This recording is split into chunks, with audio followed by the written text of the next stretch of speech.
GamingCon 2020. Hello to the audience. Hello to everybody watching, everybody in live chat. And please donate to a good cause. Hopefully the mods can post the links in chat for everything.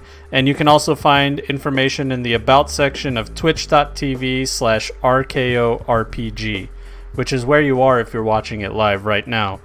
Well, if you guys don't know who I am, I'm JonJon the Wise. I mostly make CyberPunk content for CyberPunk 2020 and Red, the game made by R. Talsorian. I do it on YouTube mostly, but I'm also on Twitch, Twitter, Instagram, Facebook, and all the other social medias. And we have a Discord community. If you'd like to join us, it is open to the public. You can find the link everywhere in all of my stuff, the descriptions and the link and all that. And today we are playing CyberPunk Red, the full rules. This is not a hybrid homebrew rule set. This is not incomplete rules. This is not the jumpstart kit. This is the complete CyberPunk Red rules for a game that is yet to release. It's yet to release end of summer, hopefully. That's what they said tentatively. And I'm one of the lucky few, and we are some of the lucky few to be able to play this game before it is released. And we're going to play the shit out of it. That's what we're going to do. So, just a little information about CyberPunk Red. It is the new edition of a game made by R. Talsorian Games. Their founder is Mike Pondsmith, and him and his team have created this game in the early 90s. It's a magical time. It has been a very long time since we've received a new version of this game, and the time is finally now. This is it. Since the early 90s. You might know about a game called CyberPunk 2077. That game and its lore is directly linked to the game that we are about to play, and our game takes place around 2045, which is 25 years after CyberPunk 2020, if my math is correct. And almost done with this. Alright, bear with me, ladies and gentlemen. I know we're bored in chat. CyberPunk 2020, Red, and 2077 are part of a world that is very similar to ours in almost every way. There's a little more innovation when it comes to technology, like cyberware and brain dance and all kinds of cool stuff. But above all, it's our world's just much, much, much worse, much darker, and very grim, right? This game that we are about to play will contain violence, strong language, and drug use. Hopefully, if we have a good time. We will not be exploring, sexual themes and excessive gore. We're just not into that kind of stuff. So, I have my friends with me. They are also known as the Wise Guys. So, without further ado, I know you guys have been writing in chat, but I can't read it. You guys are talking shit in chat. I already know you are. Let's go down the line. Starting from the top left, Barry Ruth, played by my boy What the Fool. Introduce yourself. Tell everybody about your channel. Tell everybody about your character and anything else. Okay, hey guys. I'm What the Fool. I stream on Twitch. It's WT. Shit, that was my old one. But no, it's What the Fool. WhatTheFoole. Yep. We do a lot of party games and roguelikes and stuff like that over there. So if you ever want to just come by and hang out, get some laughing and everything. Shut up, Strobe. Have fun. But unfortunately, I can see chat, so they're messing with me. That's right. So you have Barry Ruth here, who I'm known for making oddball characters in games like this. I have an addiction. I don't make normal characters. So he is a solo in Cyberpunk who doesn't shoot a gun. He only uses melee weapons and throwing weapons. We actually homebrewed a throwing rule specifically for it because John thought it was a cool idea. Yeah, and just as a caveat, I was thinking let's just play this whole thing rules as written, but then Brian came, with the curveball, and I was like, okay, you know what? That's actually a really cool idea, so we got to make it happen. I don't care if it's not rules as written. We got to make it happen. And you know what? That's what Cyberpunk is all about. Anybody who's played Cyberpunk 2020, that's literally the entire game for 30 years has been people homebrewing it. So I'm just going along with the tradition. But yeah, so you have him. He's a solo, kind of a street vigilante type. His parents were killed by gangers when he was a kid, and he was saved by a dude who beat him off. He has a problem with anyone trying to hurt innocents or those weaker than them, and he makes money off of powerful people with a lot of money who pay him to attack other corporations and stuff like that. And yeah, that's Barry Ruth. That's Barry Ruth. All right. Let's move on to my boy Joe playing Hub Mansango. Hey guys, I'm Joe. I go by Shrub Ninja Online and stuff. I don't have any Twitch or anything like that like these other guys. But I'm playing Hub. He's a nomad. Mostly he does kind of smuggling and operations where he brings people where they're not supposed to be. He tries to stay on the down low, but he can get into a firefight when he wants to. Why don't you tell us, you said he was a nomad, right? Yeah, he was born in a combat zone and lived there with his family for a while. But the nomad pack came through and he ended up joining up with them just to get out of the combat zone, because in general I don't think that's a nice place to live. And as a nomad in Cyberpunk Red, there have been some changes, and the changes give you a family car. So you actually have your own car that was given to you because of your nomad rank, right?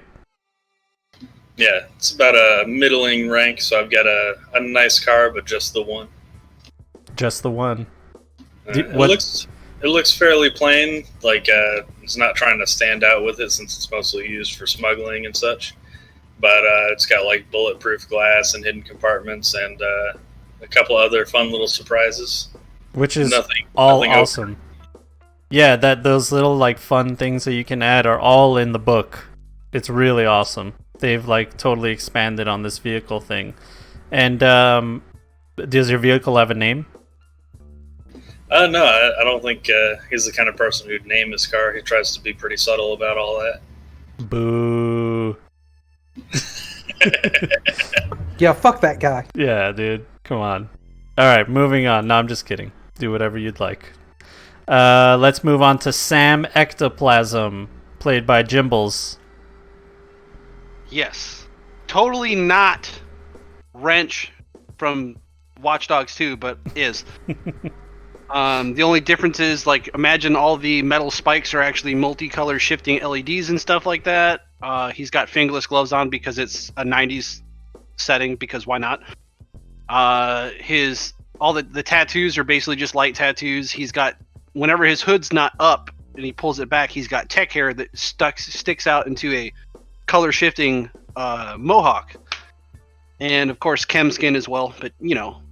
Sam Ectoplasm is the lead singer of the Psychogeists, along with his drummer, whose name is Punk in Head, and the bassist is Scarecord.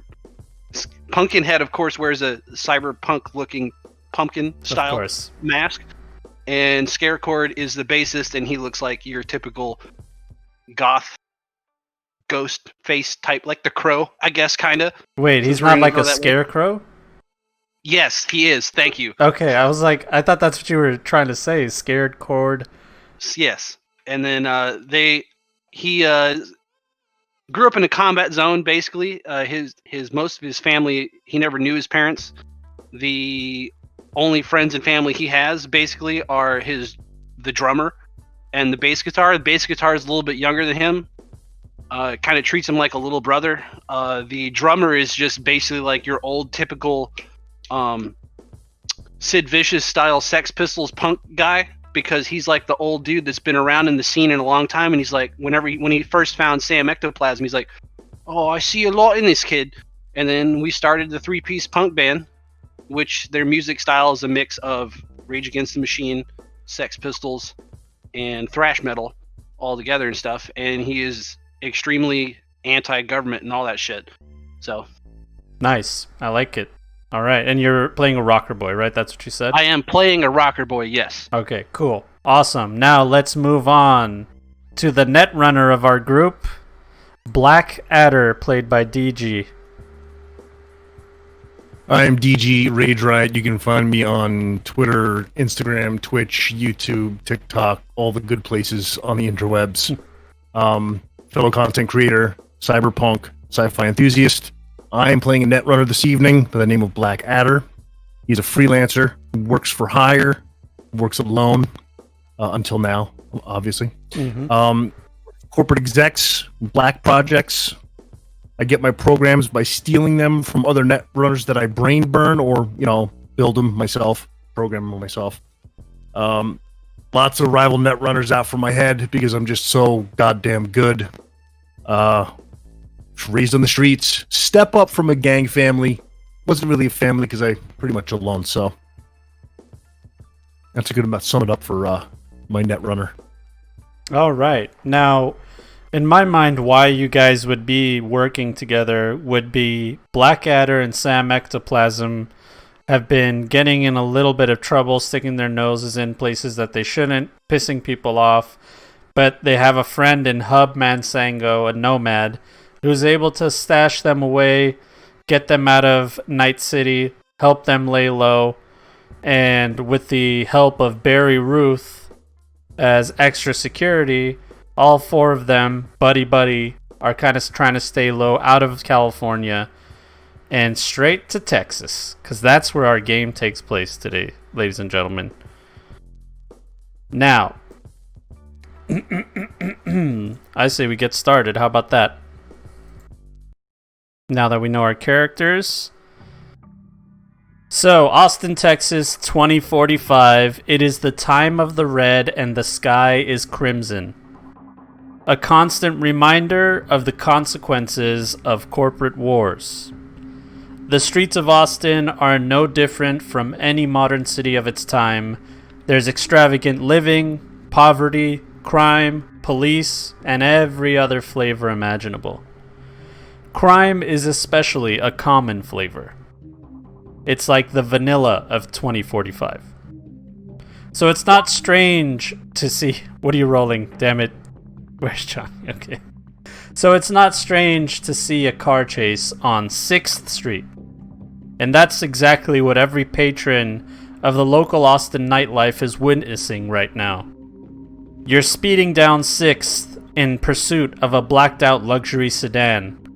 SUV.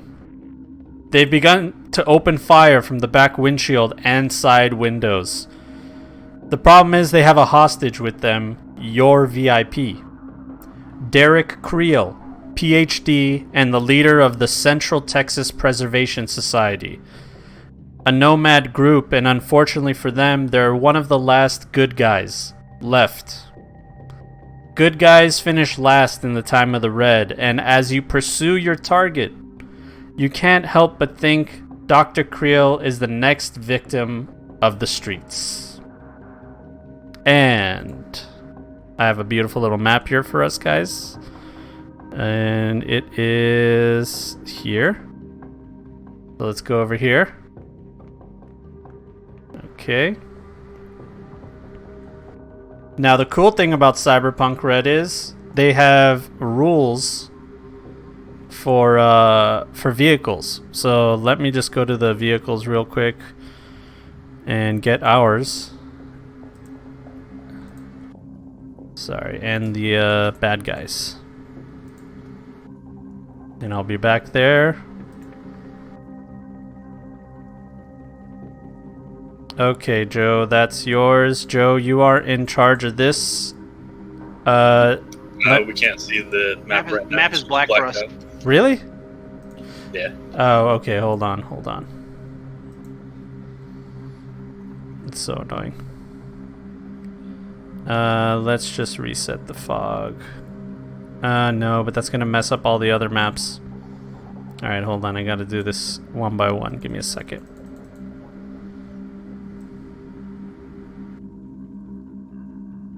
Alright, you guys see it now? Yep. Okay, cool. Yes, I can see it. Yas. Bottom left one is ours. Yeah. Where did it go? The one in the circle, sorry. Yeah. I gotta move it a little bit lower. Actually, let me know if you guys did it move the camera to here where I clicked? Or is it Control-Shift click? Did that move I it? just moved my own screen to it. Yeah, I just moved mine too. Okay. I will actually have to bring you a little bit lower so we could start this car chase. Alright. Now, can you please remind me what your maximum move is on your vehicle? Alright, one sec. Speed is 50. I think it's 50 kilometers per hour. Does it say how many what the move is? It should be one of your stats. Oh, combat speed is 20 move. 20 move. Okay, so 20 squares from where you are. We'll say from the closest square. Okay.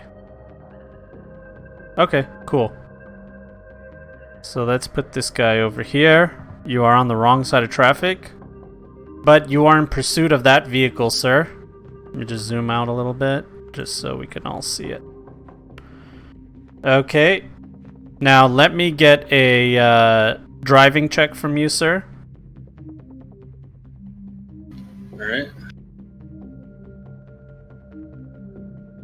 Oh wait, driving is a reflex, isn't it? 22. Okay. Give me a second. But yeah, driving's definitely. Okay. You guys will see this. I pretty much have a macro that just rolls all the stats. And I'll just choose the one that I need. Oh my god, he crit on the reflex. Alright, so he's first. And he's going to pop some shots back at your vehicle. Ooh. Now, he is pretty far away, so let's see here. He is 19 squares away, and looking at ranged combat. Let me look at the vehicle combat real quick. Okay, no, I don't need to look at that. Range combat, 19 squares. He's going to need a 20 or higher with his SMG, as he takes a 3-round burst at your vehicle. Okay, so here we go. That is a failure. He fires his SMG in your direction. It bounces off the ground in front of you, but you're able to swerve out of the way. And it is now your turn, my sir. Alright. So, I will activate my... Or actually, so I'll move forward. So I move forward 20. Right, you should be able to move it. There you go. That's nice. You're real close there. So I can move it up. Let's see, move it up a little bit more. So I can move it up to right adjacent to it, right? Yeah, if you're 20, yeah. You can do 5 more. Alright. And yeah, I'll try and so we got my buddy with his nice baseball bat in the passenger seat. I'm gonna try and move the side of my car into the side of theirs. Okay, why don't you give me a swerve check? And I'll find you the DV right now. You need to beat a 13 with your driving. Bam. 18. Beat it. Alright, you're able to swerve right next to the vehicle. The vehicle is trying to make a maneuver to get out of your way, but it can't at the moment. So you are right point blank with it. And let's go with whoever wants to go next. Okay, so the vehicle, are any of their windows down or anything like that? No, all their windows are up. This does look like a corporate vehicle to you. Weren't they down because they were just shooting at us? When they were shooting. Oh yeah, you're right. You know what? Their windows have to be down if they were shooting at you. You're correct. So their windows are down.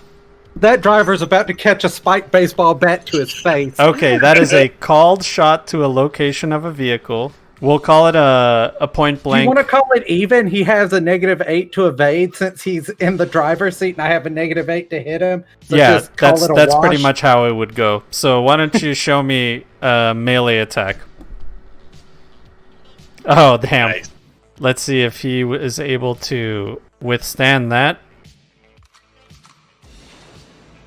Looking for his reflex. Ooh, 22. Oh, just barely, dude. Evasion's a dex check.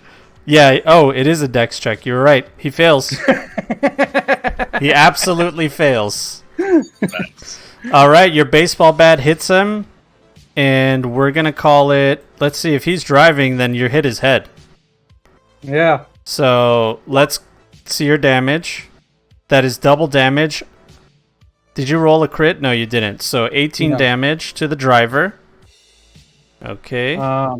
So typically with a melee in this game, you get 2 attacks. Do I still get the 2 in this particular situation, though? I think so. You'd have to take another swing, though. Oh, yeah, I will. All right. Let's see if he can dodge the second swing. Dexterity. Oh, he critically passes. Yeah, he missed that one. The second time, he ducked his head, you hit his steering wheel, and he does lose control on his turn, but it isn't his turn yet, because at the same time that you were hitting him with your baseball bat, either Blackadder or Sam Ectoplasm were doing something, so whoever wants to go next can go ahead. After you, DG. Do your Netrunner shit. Well, if we're on the move, so that's not going to happen, unfortunately, gentlemen. Okay. So I'm going to have to take some pot shots over here. All right, take your shots. Pull out my handgun. I'm going to aim it right into that open window at the driver's head. Okay. Let me just get positions correct here. Am I sitting behind the driver or behind the passenger It's side? whatever you want. All right, then I'm on the passenger side closest to the vehicle. Sure. Joe, does your car have a sunroof? I imagine most cars in the Okay. 2045 have sunroofs, so yeah, I'll say it does. Yeah. Hey, John, just a quick reminder, and for those watching, melee attacks immediately take away half of the stopping power of your opponent's armor. Yeah, they ignore half the armor. Yeah. For sure. All right, you ready for this handgun roll here? Absolutely. Okay, that's a 17, and I believe that would hit. At your range? Yeah, that would hit. Okay, roll your damage. Alright, that's double damage. Bang! The driver's head is exploded onto the dashboard as your bullet connects. And he just goes limp onto the steering wheel. 2 hits, one hit from the bat, 1 hit with your 9mm. And this guy begins to lose control. Jimmy, before he loses control, you can make an action. I'm gonna step out of the climb out of the fucking sunroof and just be like, "Ah!" and submachine gun the passenger, the guy in the passenger seat. Okay, roll it. Eat it, you son of a bitch! I hope the guy that we're rescuing is wearing a seatbelt. Listen, just stay close to him, okay? Oh, that is a critical, dude. That is a critical. So, you're aiming at the passenger, and we're going to call it a headshot, and because of that, we get to roll on a really fun new chart. And here we go. This is from CyberPunk Red's new rules. Critical head injury. Brain injury, -2 to all actions. Base death save penalties increased by 1. And this guy is critically injured. When someone is critically injured, they automatically take 5 HP of damage. It ignores all SP, so that's 5 off the bat. And roll your damage. And this was a Nice. 3-round burst. Yeah. Yeah. So I roll damage 3 times? Yes. 8, 11. All right, we got 28 there. Times 2 is a whole lot of damage. Plus 5. Pop, pop, pop. Brain matters all over the dash. And these guys lose control of their vehicle. It goes into a nearby alley. Thankfully, the police that are over here are way too busy with a bank robbery that's going on. And your gunshots are just drowned out by those gunshots. And this guy crashes into the alleyway. And let's go to the alleyway, ladies and gentlemen. Pull over like nothing happened.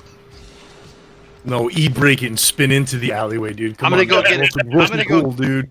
I'm gonna go get a drink, but the entire time that second dude's head just fucking blew up and they're crashing, Sam is just laughing maniacally the entire time. All right, these guys wrecked at the end of this alley. And if I can get a streetwise check from one of you guys quickly. Oh, fuck yeah, dude. I got that shit. Mm-hmm. Let's see it, baby. Glad you do. All right, Sam, you're not too familiar with this Austin area, but just from observation, you can see some motorcycles outside of what looks like a nightclub. But as far as you know, they could just be regular patrons, and that's pretty much it. All right, these guys crash at the end of the alley, and we got 2 bad guys that come out of the vehicle, and we're gonna go to combat initiative right here. Give me 1 second.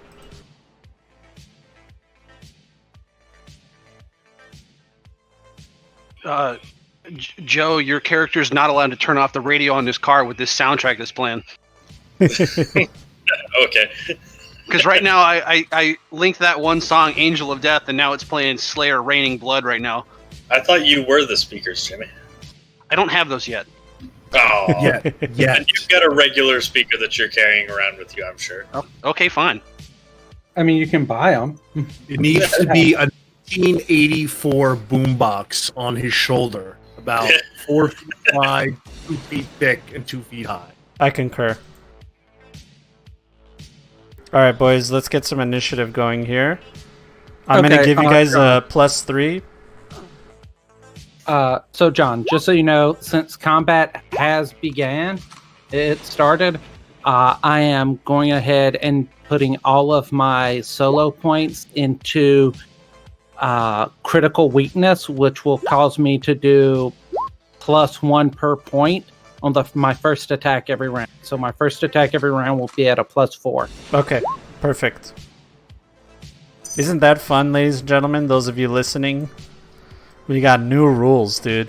As a side note, if I wanted to, I could have also put them into our initiative, but I knew I want to do the damages. Oops. And as you guys... Did I just delete yours? Oh, here. As you guys can see, you have a little health bar there, too. You're welcome to use that. I have your armor, your head armor, and your body armor, and your HP. Right there. Okay, you guys got out of the vehicle. I'm giving you guys a +3. So this is 20. Blackadder is 17. Alright, Hub, you are first to go. Alright. Let's see. So it's a pretty good distance between us. Let's see, my move is 7.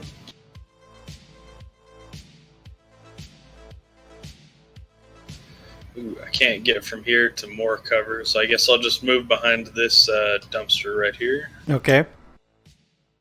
And if you move there and you do not shoot, then they can't shoot you because they won't have line of sight. So you're pretty... They'd have to shoot your cover. Alright, then I'll stay here till we can move up a little bit more. You can also... I believe you could hold your action, but I think that would still expose you if you decide to shoot. Oh wait, what if I shoot from where I was and then move to cover? Yeah, you can do that. You can definitely do that. Okay. Shoot do while that. you're moving. Yeah.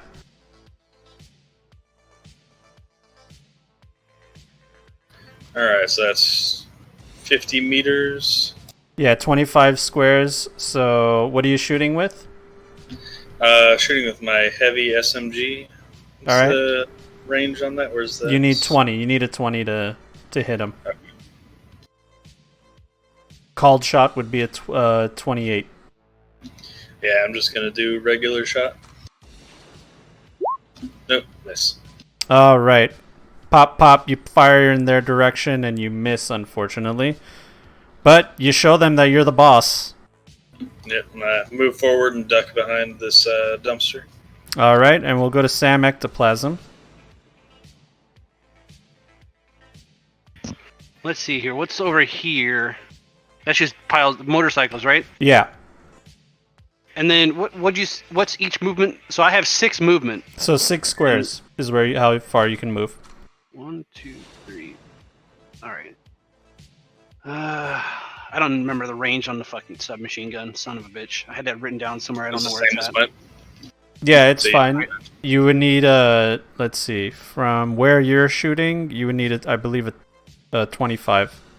I'm gonna go like, do I have line of sight if I'm like on the corner right here? Yeah, you have line of sight. If you shoot, then you give them line of sight. So what Joe decided to do was shoot first and then go to cover, which was a disadvantage to him to hit, but it was an advantage because now he's safe on his turn. I'll just snap right here. Like, sit here, hide on the corner, and I'll just be like, the only good corpo's a dead corpo, you pieces of trash! Okay, so you get behind cover and you forego shooting. Yeah. Alright, we're gonna go to Blackadder here. Alright. I need to get to some cover because I have almost 0 armor. I'm very lightweight, so my move is 5. Yeah, either one of those is good, Yeah, north or south. Put myself right over here. Ooh, that's... And after I do... Yeah, it's kind of open though, right? Yeah. Oh, right there? No, you'd be right behind a hub. I think that they don't have line of sight. Alright, so that's what I'm going to do. I'm going to move him over there. Okay. Take my move over here, and then I want to scan. Please. Okay, roll me a scan, an interface.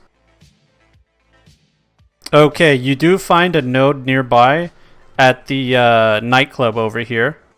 You're able to connect to it. You're just far away enough. Let's see here. You should be, if you're 6 meters, yeah, right there. It's right at the edge of this building. Right there. So just in range. You're just in range of the control node.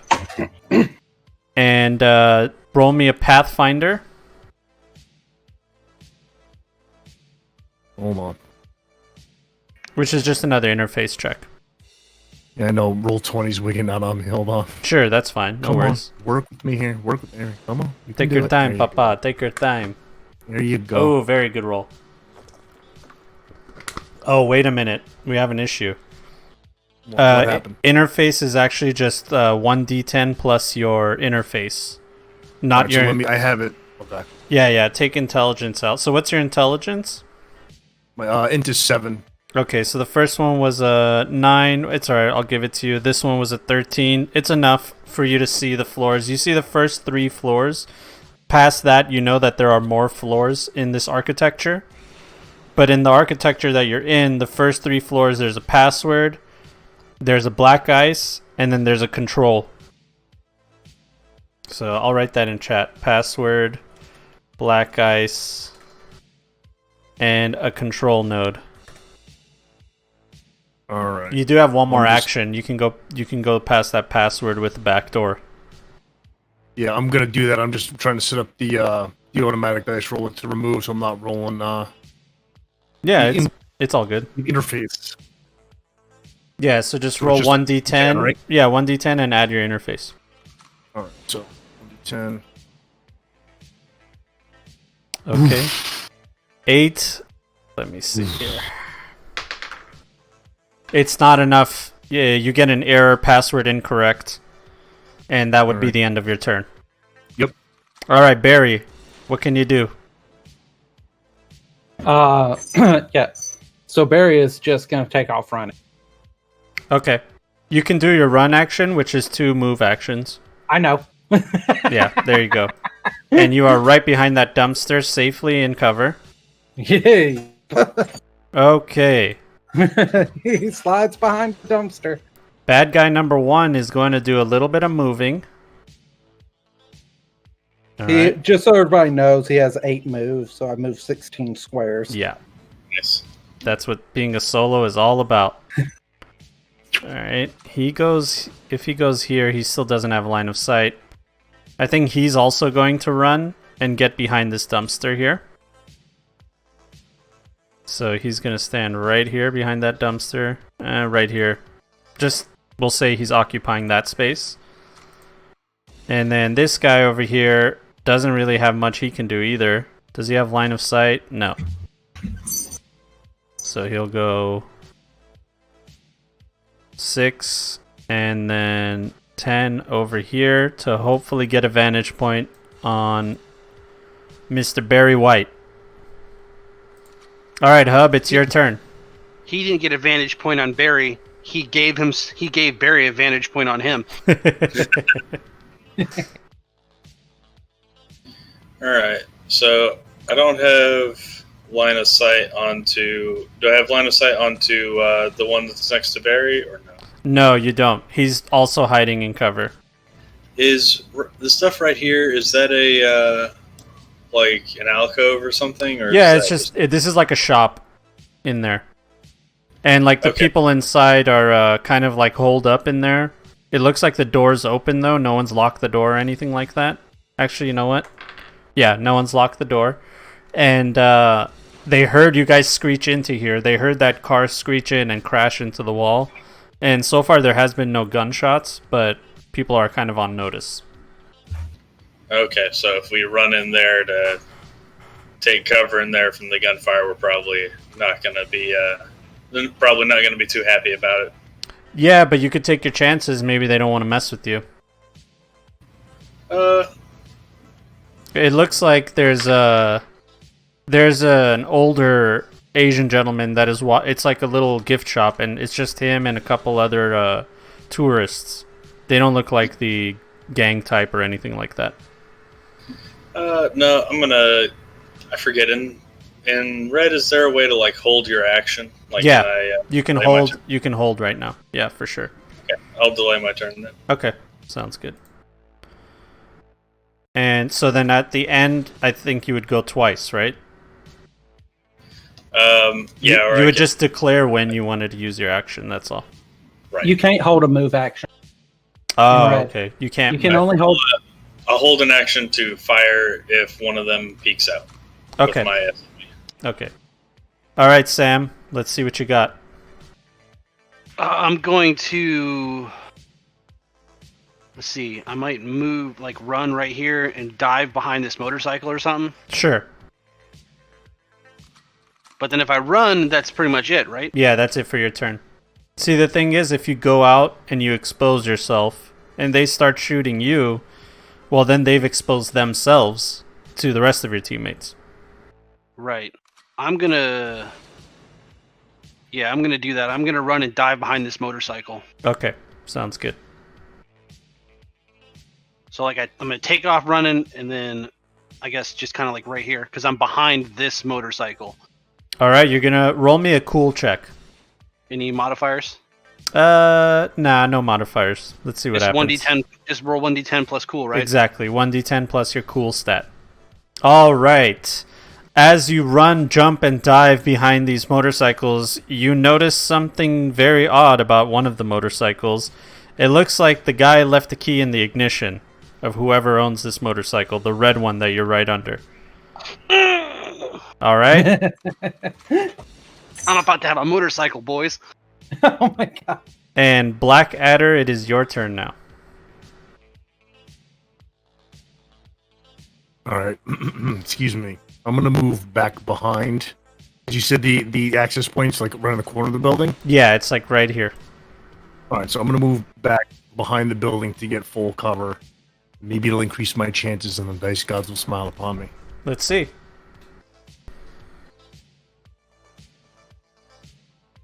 All right. All right. Interface roll incoming.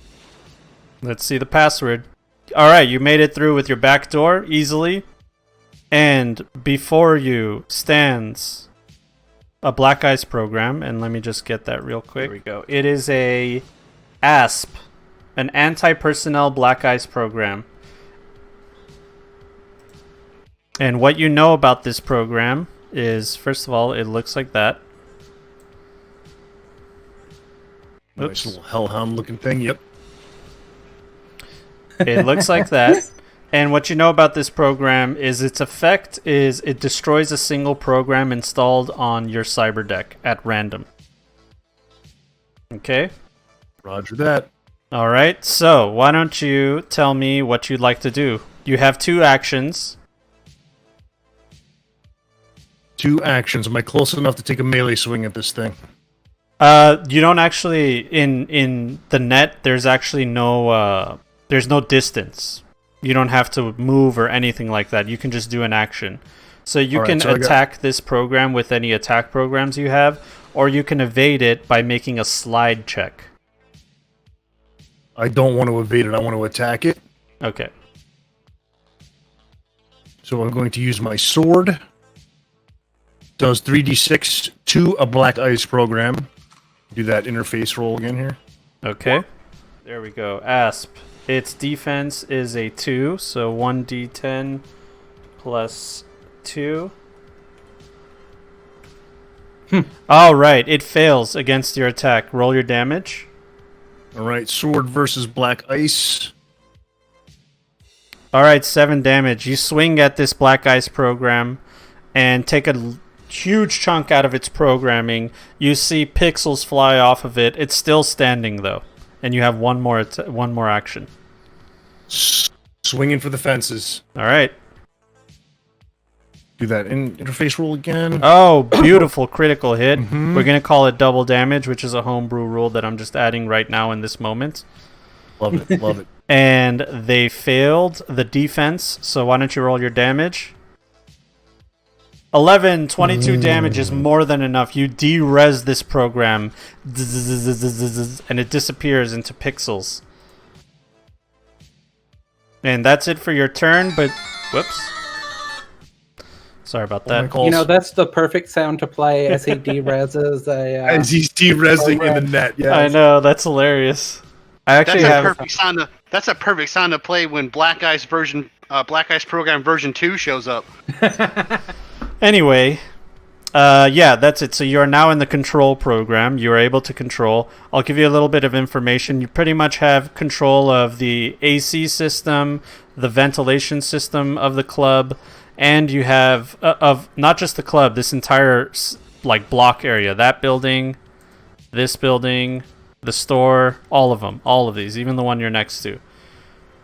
You're able to control the northern block of where I'm adjacent to, correct? Exactly. So all those buildings in a line, you have control of their lights, you have control of their AC system, and you're also in control of some emergency systems for like emergency power and stuff like that. All right? Roger that. All right, Barry, it's your turn. Okay. Well, so there's a guy who's trying to step up to me, right up in front of my face, and I don't appreciate that too much. Yeah, why don't you tell him how you feel about it? Well, my baseball bat's about to explain to him my true feeling. Show me your swing. Are you going to aim for the head? No, I'm just battering this bitch. All right, roll me your melee attack. A 20 versus his 20. Let's roll off. Or wait, does defender lose or automatically win? Defender wins, I believe. Well, we're just gonna, since I don't have the rule up, we're just gonna do a roll off. I'm rolling 1d10. 8. Oof, Ooh, that's pretty not high. good. That's pretty high. Oof. 1d10. Okay. There, I win. Okay, but yeah. Jesus Christ! You just put a sad face. Great. Wow! It was a sad face. I knew it. It's definitely a that sad roll. face if you roll a 1. All That's right. what you get for talking shit. All right, you I'm just a- miss. You just fair and square miss, but you get one more shot. I'm gonna just take my move action to move to the other side, so that asshole doesn't have direct line of sight into my anus with his gun. I get you. And I'm gonna batter this dude's head again. All right, let's see it. Oh, a critical fail. Oh no, Barry, you Barry swing. is not swinging well. Now roll me a luck. I'm a guy that I'm a solo that uses melee weapons. Uses them badly. All right, roll me a luck, dude. 4. Oh no.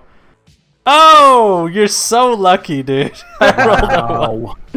All right, you roll. You're very lucky because as you swing into a bunch of trash and some metal stuff, and you thought that your bat was going to get stuck in it, but you were actually able to set it free, as this guy dodged both of your attacks. And you know what? It's his turn. And he's going to turn around to you and hit you with a 3-round burst, point blank, with his submachine gun, which is a hit. And he does 10 damage, 7 damage, 6 damage. That's the best you got, bitch! What are we seeing there? So... no damage. Yeah, it's the first one doesn't pierce, second one doesn't pierce, third one doesn't pierce. And your armor does not ablate because it did not pierce. Okay, cool. Isn't that what it is? That's the rule, right? Let me check it out real quick. I can find it real fast. Yeah, find out for me real quick, because I thought that's what the rule I will was. need you to spell ablate, though. ABLATE. But while we figure that rule out, we'll move on to the next guy. And this guy is going to move back here and take his own shots at Barry, completely exposing him to the rest of the party. So when he moves back there, before he shoots at Barry, can I shoot at him? Absolutely. We'll call it. Yeah. So why don't you give me a ranged attack? We'll do it from where he was, which was right here. Does that need a 20, I think? So that's 11 squares. You're going to need with an SMG, a 15. Oh, sweet. Okay. Hey. All right, you hit, definitely. All right, and that's the 3-round burst. Yep. All right, 4 damage, 6, and 12. So did we find out about the ablation? You know what? We're just going to call it, we're going to homebrew it. And we're just going to call it, if you get hit with the bullet, you lose 1 armor. I think it's if it's pierced, you lose armor, but I don't know. We're just going to be sitting here spitballing each other, right? If that's true. Well, yeah, we'll go with that, and I'll find it real quick for you. Well, actually, technically, you could aim for the head, and it's double damage, or use a melee weapon, so there is ways around the armor. But anyway, that's neither here nor there. We'll just call it for now. So you lose 3 armor. This guy's going to lose 1 armor on the first shot, as it does not pierce. Second shot does not pierce. Third shot does pierce. And he's going to take 3 damage. As he goes pink, pink, and squish as one of the bullets actually penetrates him. And then he is going to fire at our buddy over there. Mr. Solo gets hit, and Mr. Solo is going to take... Okay, so I just found it, John, and it is if you end up taking any damage, your armor on that location is still ablated. Oh, so it is ablated no matter what damage. Yeah, that's the closest I can find for it. So yeah, we'll go with that. I'll have to ask for clarification. That's why these are beta rules, because they might have to clarify in the end. But either way... Well, I mean, it makes sense that even if you don't take any damage from getting shot in your chest, your armor still takes damage from the hit. Exactly. Yeah.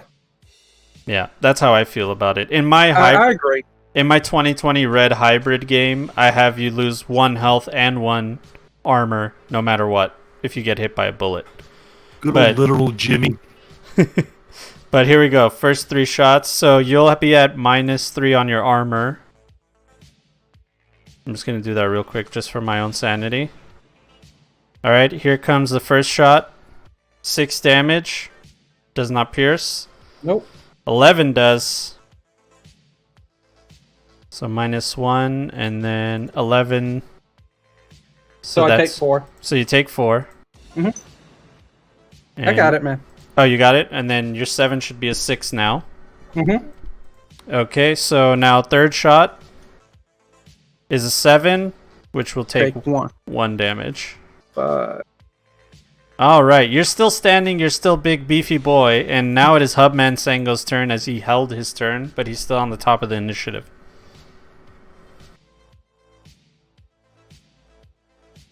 It's you, Joe. Muted, Joe. Muted. Sorry. I'll take another shot at that same guy. All right. 22's a hit. 3-round burst. 7, 8, and 16. Those are big numbers, dude. All right, 7 does not pierce, unfortunately. 8 does by 1. And then the big 16 is real big. He takes 7 or 10 damage from that. I like to imagine that I aimed a little bit center mass and then let the recoil carry it up so the third bullet kicked into his face. Boom, boom, boom. You want him in your room as you blast him with your SMG. 3-round burst. You're beginning to see him bleed on the ground. Life is not good for him, but he's still standing, this corporate goon. Sam, it is your turn. So if I ran right here, if I moved right here and then 3-round burst to his head, what kind of negatives would that be? -8. Yeah, it would be -8, but from 3 squares away with an SMG, you would need to make a 15. You'd still need to make a 15. It's just -8. Your best bet with the SMG would actually be to only get within 4 squares of it, because you have a better fire rate at 4 squares than you do 3 and below. So from 4 squares, you'll need a 13. So whatever you roll -8, as long as it's over 13. Actually, you would need 16 for a 3-round burst. I'm gonna do it. Fuck it. Okay, you could put your luck points. You said a 16 here and a 15 here, right? Yeah, no, over there would be an 18 actually. Yeah. Yeah. So from there, you have to roll a 16 for a 3-round burst. Or you could take 2 single shots. It's up to you. Nah, man, it's go big or go home. Okay. I'm gonna fucking send it.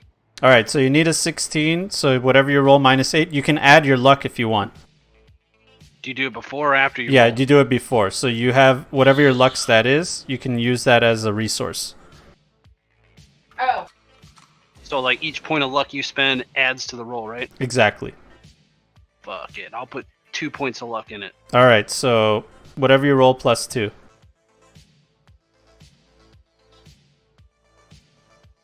All right, that is a 17. You made it, my good friend. Oh, no, wait, it's -8, isn't it? 17 -8 is a 9, and that is a miss. Yeah. Ooh, you rolled a 2, dude. Then I'll just fire again. No, 3-round burst is, I believe, Okay. that's it for, right? It's either single shot, rate of fire 2, or 3-round burst once. Okay. I'm not sure, I'm asking. What do you guys think? I'm trying to read that right now, because an SMG has a rate of fire of 2, meaning he should be able to fire it twice.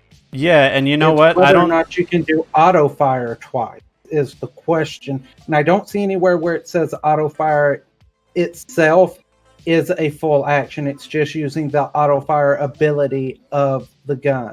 Yeah, but I don't have any But points. what he can't do, you actually need to take that -8 back away from him, because auto fire cannot be used to make aim shots. So he should have hit with 2 of those bullets. You know what? You know what? I'm mixing the rules up. I don't think 3-round burst actually exists.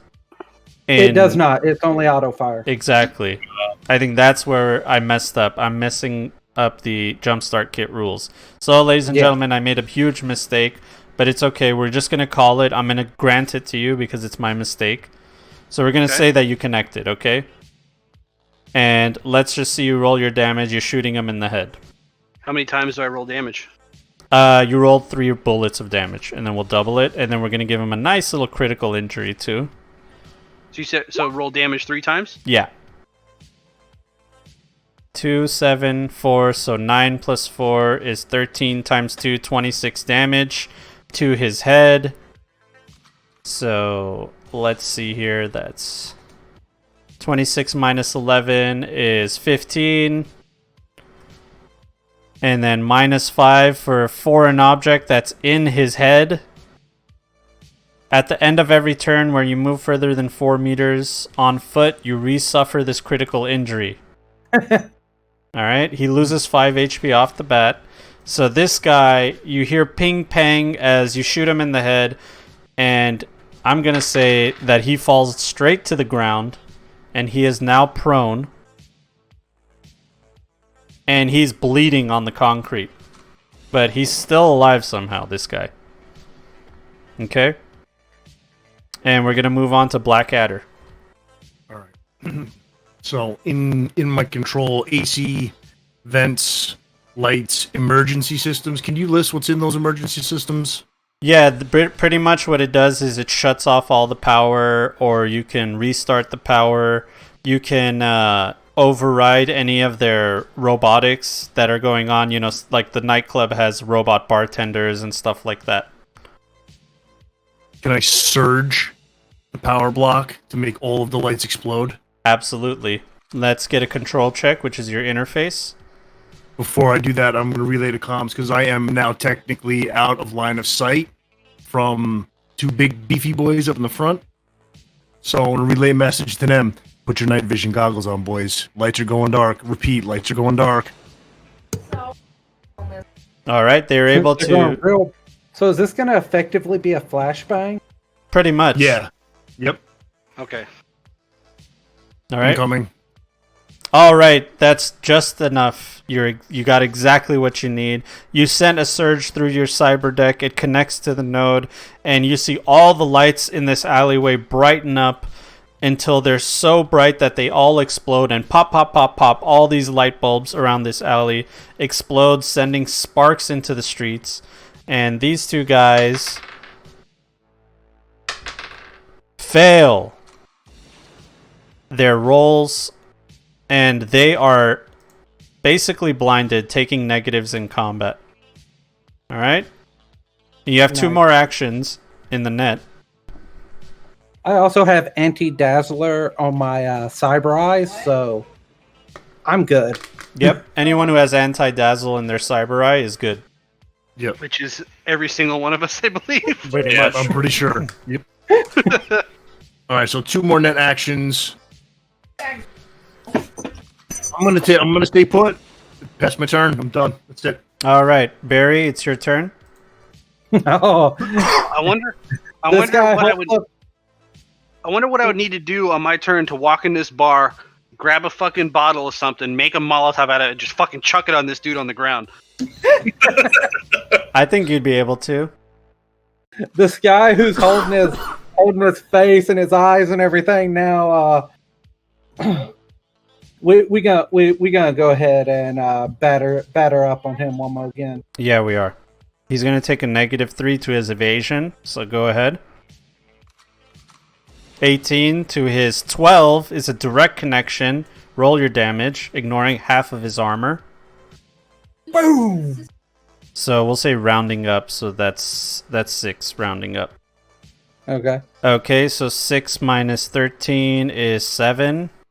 So 7 damage to his torso, but he's going to get ablated once.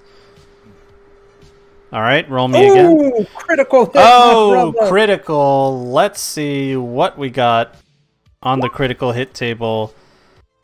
You hit him right on the arm. You broke his arm. It cannot be used. He drops any item that's in his hand. Let's see. Blackadder,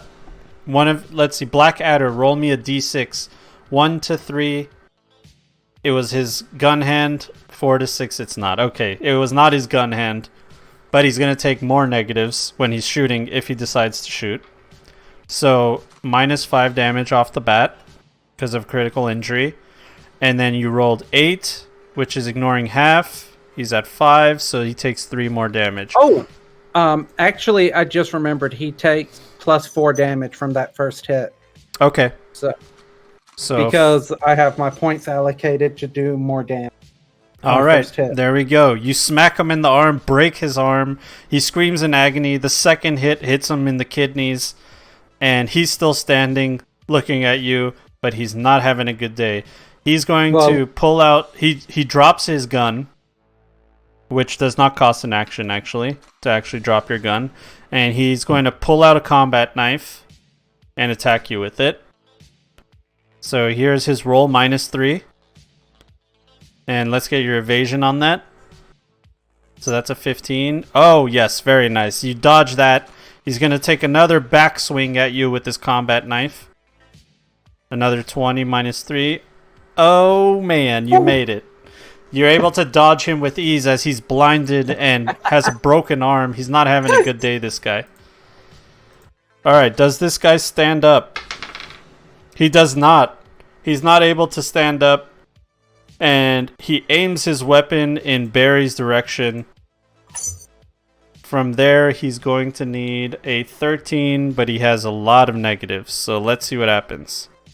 Oh, he barely makes it. He actually connects. And he's going to do... Or, sorry, what weapon is he using? Heavy pistol. We're going to take one shot at you.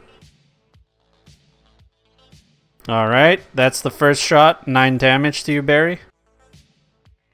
Alright, I take 4 of those. I ablate by 1 more. Okay, here goes one more shot. And that is a miss. At -5.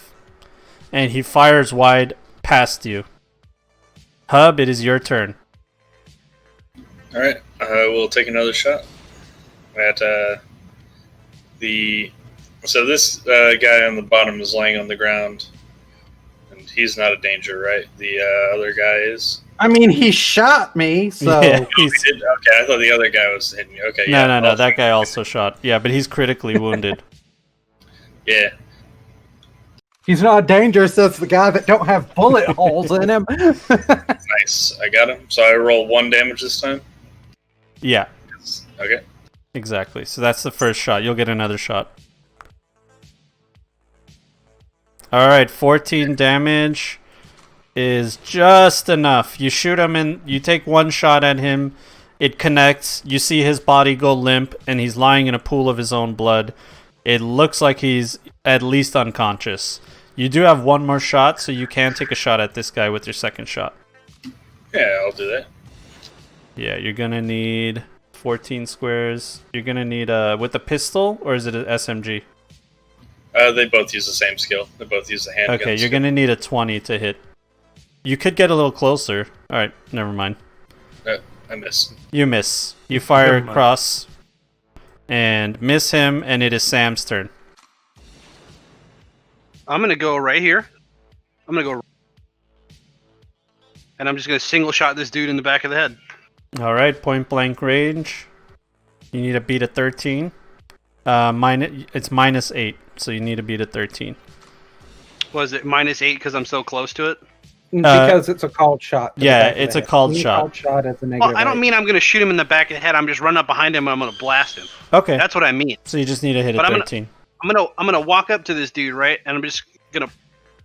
Oh no! I'll just stay right where I'm standing, and I'm gonna pull out my heavy pistol and just shoot him in the fucking. Just shoot at him. Okay, that's fine. Either way, you still need a 13. Nope. Oh, critical failure. You fired, the gun's jammed. You roll me a do you have a weapon tech or anything like that? I mean, I have tech skill. Alright, roll me your basic tech skill to see if you can clear the chamber. And take Right. another shot. Just 1d10 plus tech. Yeah.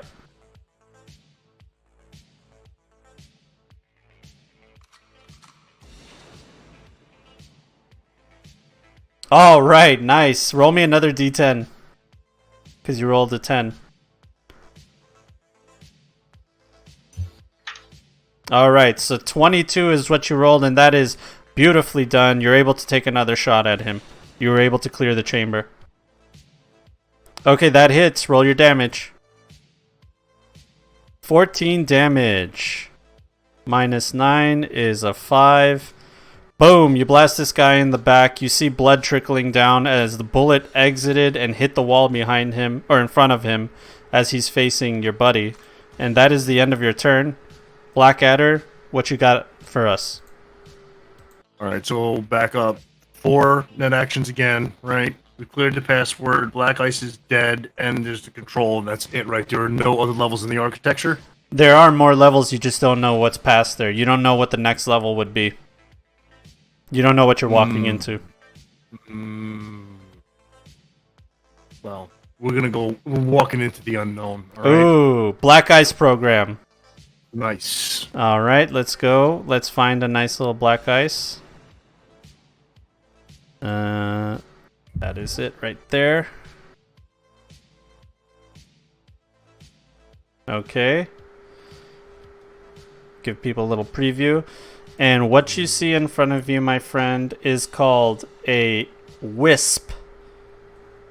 It is a WISP program. It's an anti-personnel black ice. All right? Yep. So, moving past that architecture, I believe that does cost an action to move from one floor to another. Does it? Yep. Okay, so you have 2 more actions against this WISP.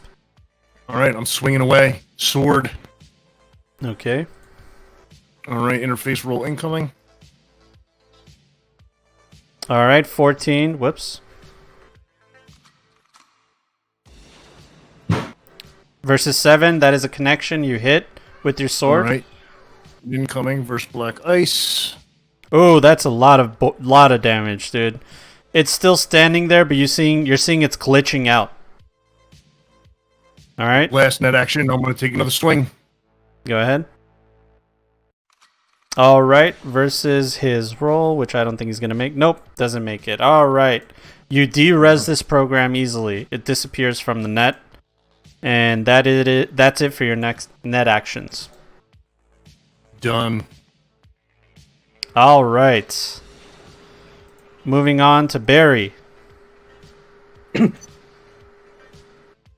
So how's this guy looking? Not good. He has a broken arm, he's blind, and he got shot in the back. That don't look good. So Barry's gonna kind of tap his bat on the ground, point out to the fences. Da-da-da-da-da-da! Next up to bat. All right, 18 versus his -5, which is a 10. That is a connection, my friend. How much damage? Finish him. All right, 9 damage. Ignoring half the armor means you did 4 minus that is 5. So you did 5 damage to him. Boom! Chunks of his flesh are just popped out from the side of him, and you get 1 more swing. Is he still standing? He's still standing.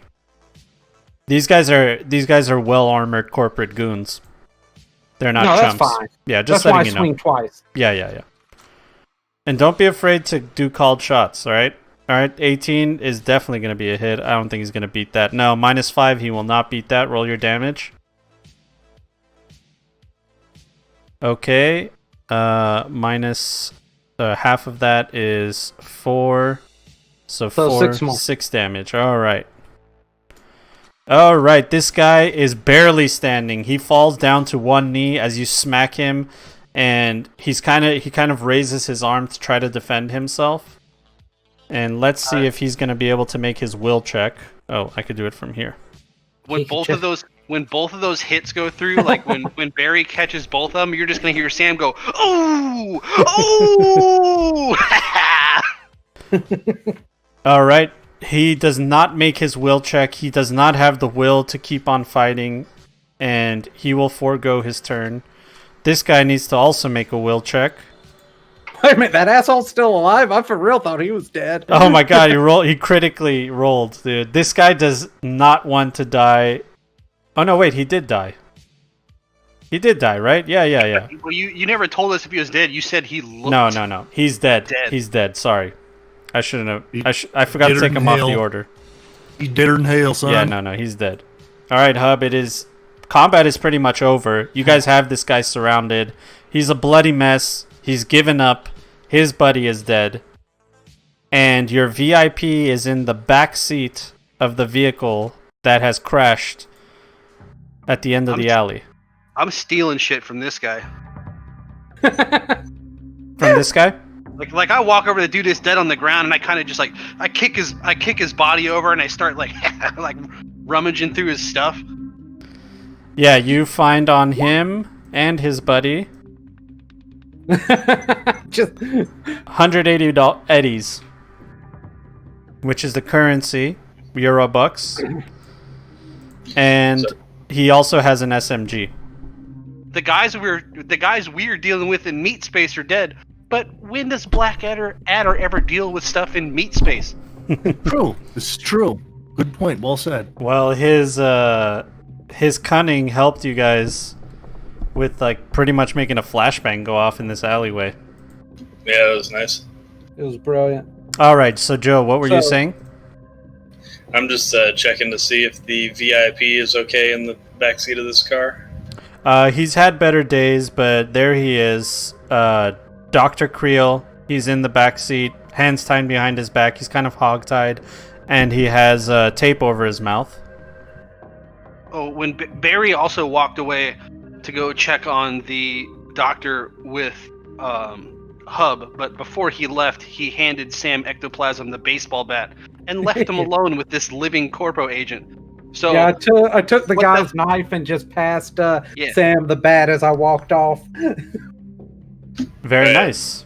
I'll check the door, see if it's locked. If it is, I'll go grab the keys off of the I guess the window is down and the driver guy is dead, so I'll just unlock the car from there. Yeah, there's brain matter and blood and stuff all over the dash. There's bullet holes in the windshield. There's bullet holes in the dash. It's a pretty gruesome scene in the front seat. Just sort of reach in, just gently unlock it, and then go back to the back seat. Like, whatever happened up there happened. I'm gonna move to the back seat. And then you'll hear from behind you, and he's out of here! Whack! With a single swing of your bat, you put this guy's lights out, and he falls to the ground unconscious, broken arm, shot in the back. I mean, this guy's not having a good day. Oh, I don't know if he stops at unconscious. No, don't stop at unconscious. Oh, you put on a show for any people that are just coming out, peeking out of the windows of this alleyway. Yeah, like, so the hood came down, the bright color shifting mohawk is up, and I've got some of my music playing right now from my band, and I'm just like, and I just start beating the shit out of this guy. And the only lights you guys can see are from the south part of the street and the city lights, and the mohawk. And the mohawk. And Sam's Sam mohawk. Ectoplasm. Exactly. All right. Like the mohawks, the spikes, the mask and shit. I like Sam. And I'll just open the back seat and get the tape off the guy's mouth and say, "Hey, we're here to save you." And he looks at you guys and he says, "Oh, thank you so much." And you know this guy, Hub. He's the one that called you. Oh, okay, sweet. Mm-hmm. So I'll help him sit up and get the bindings off of him and stuff. And he looks at you and he says, "Hub, thank you so much. I thought I was a goner for sure." Yeah, we got all those corpos. I don't think any of them are going to be able to trace us after Sam's done with them. And Dr. Creel looks in the general direction. He sees the two dead bodies, and he says, "I don't know who they are, but I think it might be Biotechnica." Well, let's get out of here real quick, and then we'll figure stuff out when we're in a less illegal location. Well, they're nobody now, Doc. You guys are starting to hear sirens as the Austin City Police are headed in your direction. The first thing you see off in the distance are the drones, as the drones get there first before the police do. So you do have a short amount of time, a small window to get the hell out of there. All right, yep. Grab the dock and book it over back to my car and say we gotta get the fuck out of here. And that's exactly what you guys do as you leave. And Dr. Creel invites you to where his nomad family has their territory in Austin, Texas. It's called Terrytown. It's a small area inside of Austin. And he takes you to his actual home. It's a cul-de-sac. It's almost like straight out of the movies. You guys are used to Night City. You guys are used to arcologies. This guy actually lives in a normal neighborhood, one of the last ones out there.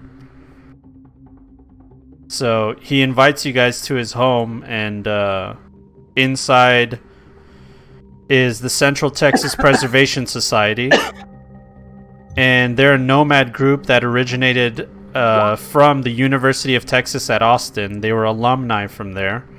And at the time of the collapse, students of the university, some staff members, and family and friends, they joined together for safety and survival.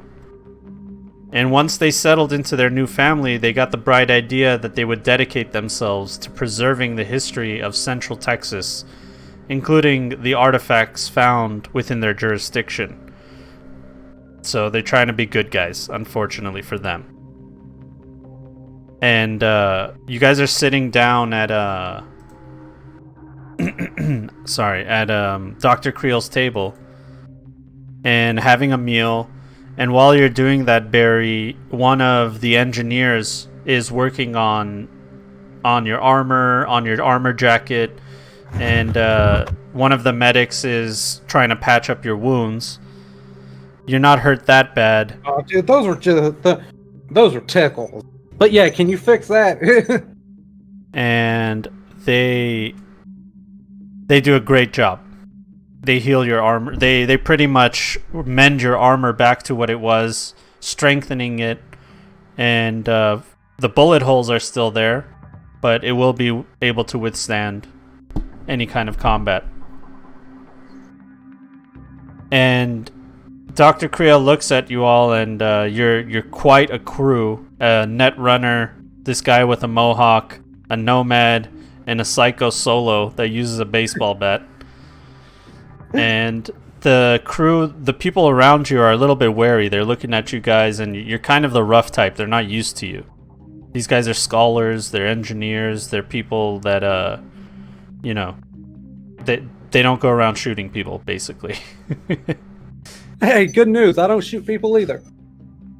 So Dr. Creel looks at you, Hub, and he says, you have to understand, Hub. I called you here because I originally had called you to Austin because I needed your help in understanding what I can do to protect myself. You know, our nomad family, we have a few that can protect us, but for the most part, we're not really fighters. So I was hoping that you would come and be able to help me, and help me you did, because before I knew it, I was kidnapped by 4 armed men, and, well, you saw what happened there. Right. Did they say anything when they got you, or they just take you and leave? They told me to shut up. They ordered me to sit in the car. I tried to ask questions. They put tape on my mouth. And they had no insignia or anything on them to say where they're from. But I do think that they're from Biotechnica. And we all think that.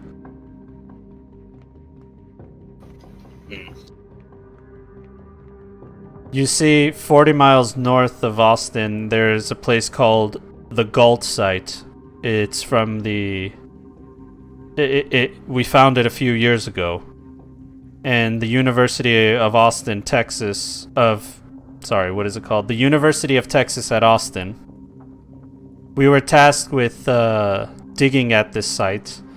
And we found artifacts that are over 20,000 years old and found evidence of human life at that time. You know, tools, spearheads, and such. Oh, wow.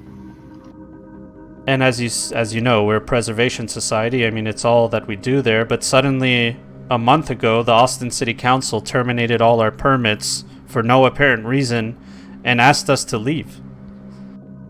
And we heard through the grapevine that Biotechnica was going to resume the research in that area. And we were ordered to release all of our research to them. And of course, we didn't do that.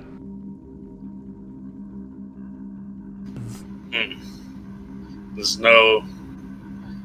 Well, maybe we can do some digging and try and find out what they're doing with it. Well, we're holding a defensive fortification at the Galt site. And to be honest with you, we don't want bloodshed, but they're not really giving us a choice. We're not sure what Biotechnica wants from that site. And I've told you we vowed to protect it. Right. And I'll turn to Blackadder, and I guess I'll ask him if maybe he can search through the net, see if there's any mentions of Biotechnica working on any of this stuff. So anything why don't you similar. give me an interface roll and you can check through the city net, which is an enclosed net just for the city. And you're able to do some digging. Do you have any library search or anything like that? All right.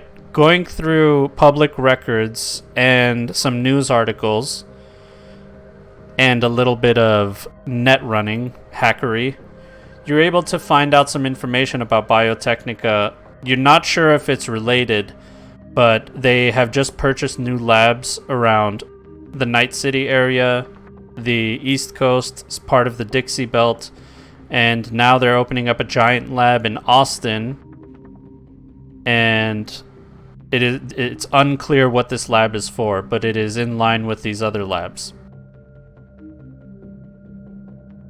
Did you get all that?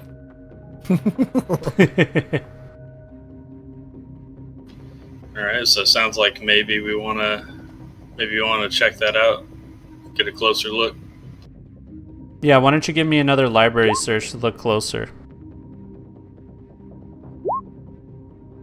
Alright, going deeper into that subject, you're seeing through conspiracy forums and stuff like that, there's some wild accusations going around that they're cloning Bigfoot at these labs, there's aliens and they're hiding them at these labs, but there is, the subject of cloning is what repeats. There's something about cloning or biodata. It just keeps going in that direction. So everybody has a different story about what's going on. Well, it sounds like cloning is the big thing, and then they're looking at an ancient site. I wonder if they found something important there, like ancient super soldiers or some shit. Dr. Creel says, I just don't understand why they would terminate our permits. We've been taking care of that land and that dig site for years, and all of a sudden Biotechnica can just come and wave their corporate wand and just take over. What do they want from there?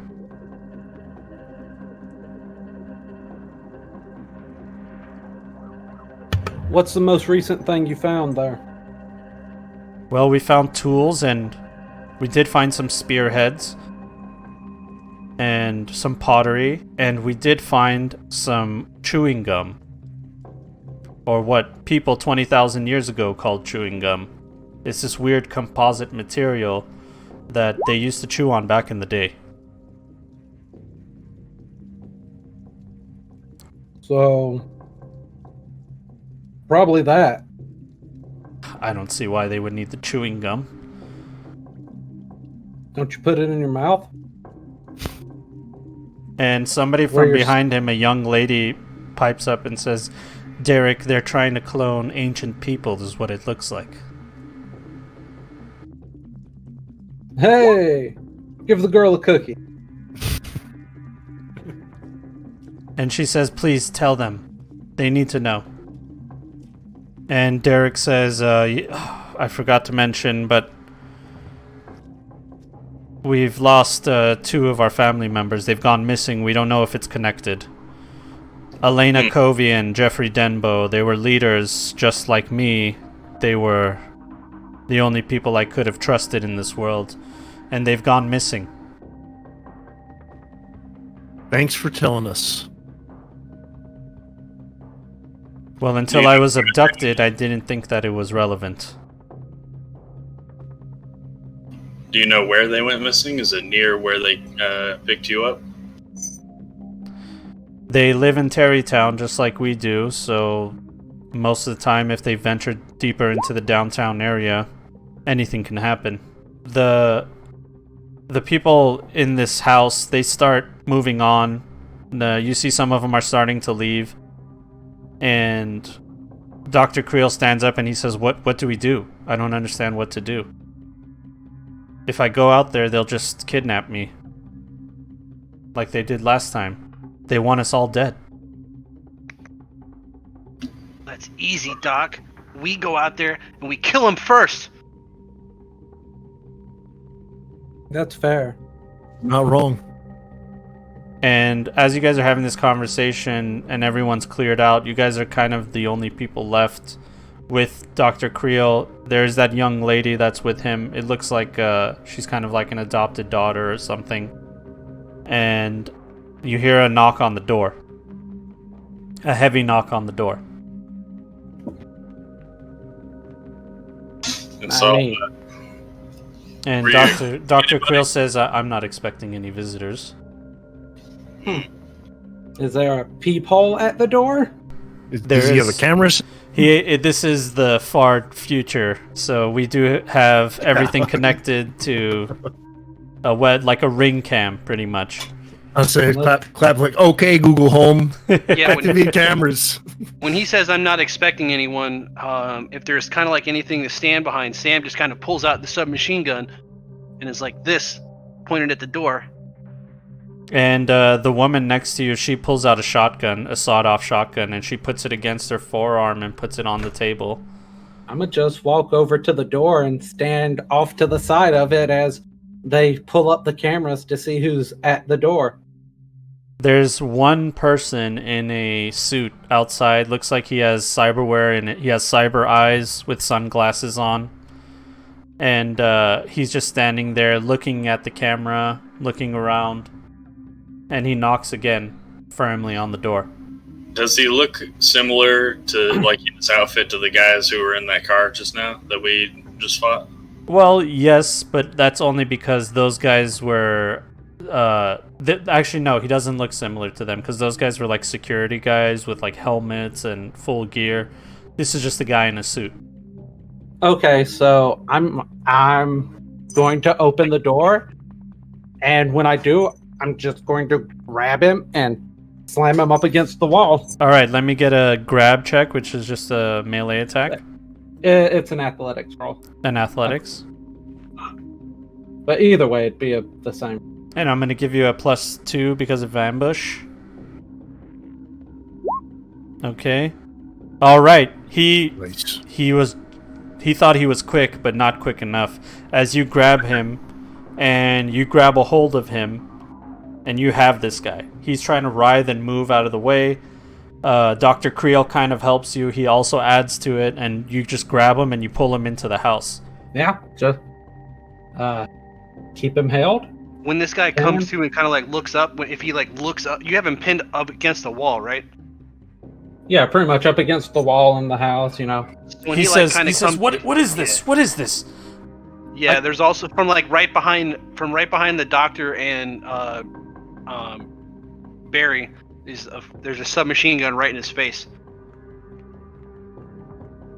He says, listen, I've come here on orders. I don't understand. I'm no threat. I'm not armed. What are you doing? We're gonna make sure you remain not a threat. What are you here for? Just kind of laughing and go, "You're a corpo. You're a threat to everybody." I'm just Gonna here to slowly sneak behind everybody and close the door. Okay, my bad. Same roll. And he says, I'm just here to serve papers. Please, they're in my bag. And as you guys pulled him, he had a bag that had papers that just flew all over the place. All right, everybody's trained on this fool, so I'm gonna rummage through the paperwork to find these appropriate documents. Yeah, you do that, and there's a bunch of serving papers. Looks like this guy just goes around serving papers for Biotechnica.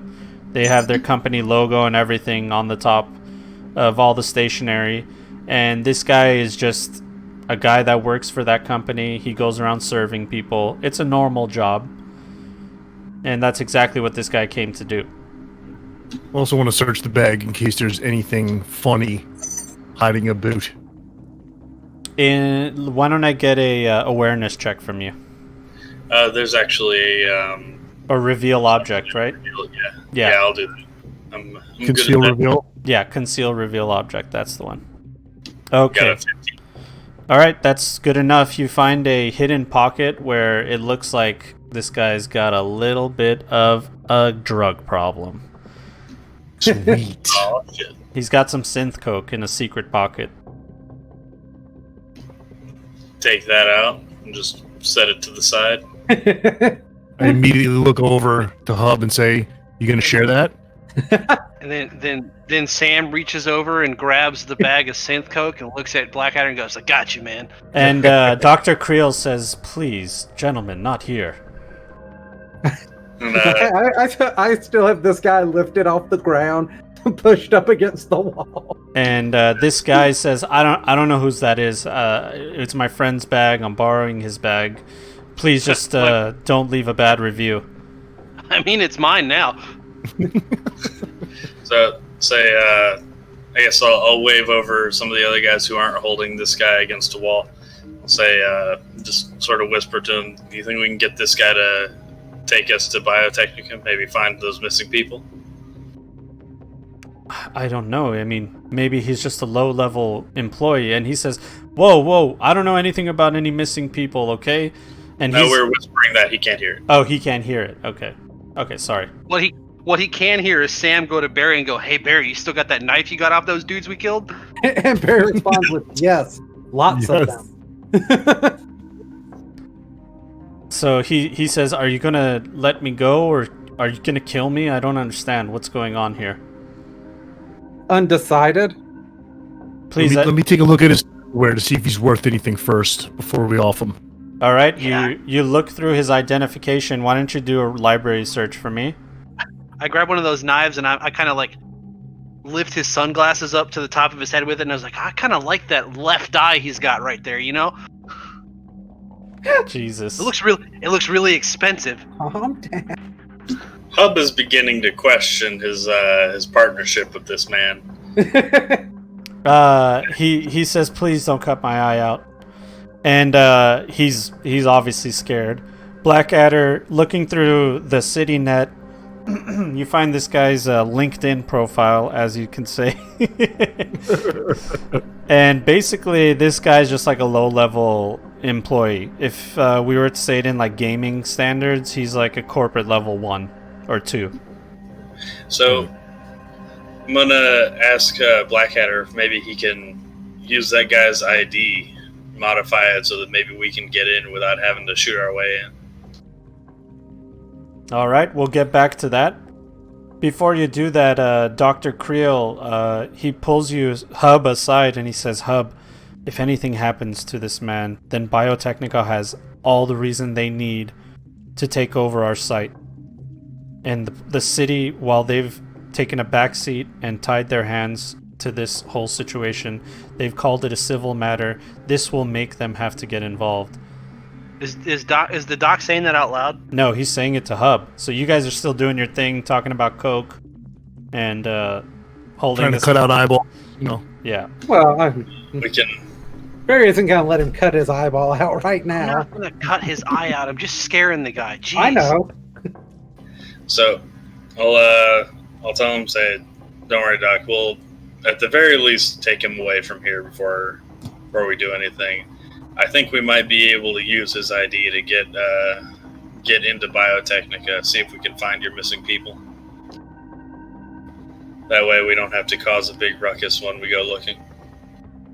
So, Blackadder, why don't you give me an interface? Actually, you know what? We'll have to write a program, is what we'll do. So why don't you get me your interface plus intelligence.